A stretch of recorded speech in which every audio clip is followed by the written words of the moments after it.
अस्सलामुअलैकुम my YouTube family. आप सभी सुनने वालों को मेरे चैनल हॉरर टीवी पे वेलकम।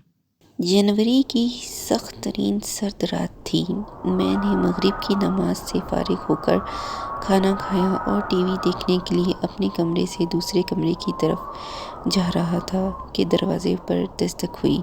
मैं दरवाजे की तरफ गया, देखा तो मेरा दोस्त आसिफ खड़ा था।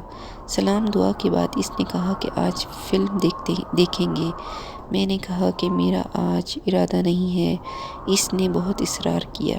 इसके इसरार की वजह से हम दोनों फिल्म देखने के लिए गए। हम फिल्म देखकर बाहर निकले और घर की तरफ रवाना हो गए। रास्ते में एक कब्रिस्तान आता है। जो ही हम कब्रिस्तान में दाखिल हुए, हमें किसी के रोने की आवाज़ आई। हम आवाज़ की सिमत की तरफ गए, देखा तो एक खूबसूरत लड़की रो रही थी।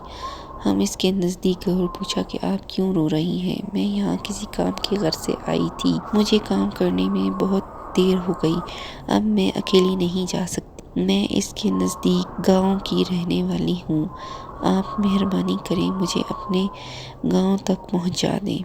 हमें इस पर बहुत तरस आया। हमने कहा हम तुम्हें हमारे गांव तक पहुँचाते हैं। वो बहुत खुश हुई और हम वहाँ से रवाना हो गए। हम आगे जा रहे थे, वो हमारे पीछे आ रही थी। काफ़ी दूर जाने के बाद जब मैंने पीछे देखा तो मेरे मुंह से बेख्तियार चीख निकल आई। मेरा दोस्त आसिफ भी बहुत डर गया। वो एक खूबसूरत लड़की के बजाय एक बदसूरत चुड़ैल थी।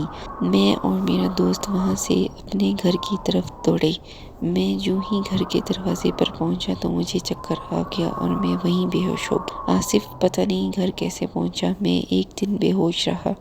जब होश आया तो अपने कमरे में अपने बिस्तर पर लेटा हुआ था। घर वाले और मेरा दोस्त आसिफ मेरे खड़े थे। आसिफ ने इनको सारा वाक़या बयान किया था। लिसनर्स, अगर आप लोग चाहते हैं कि मेरी स्टोरीज़ आप लोगों तक ऐसे ही पहुंचती रहें तो मेरे चैनल को सब्सक्राइब करें और मेरी वीडियोस को लाइक और शेयर ज़रूर करें।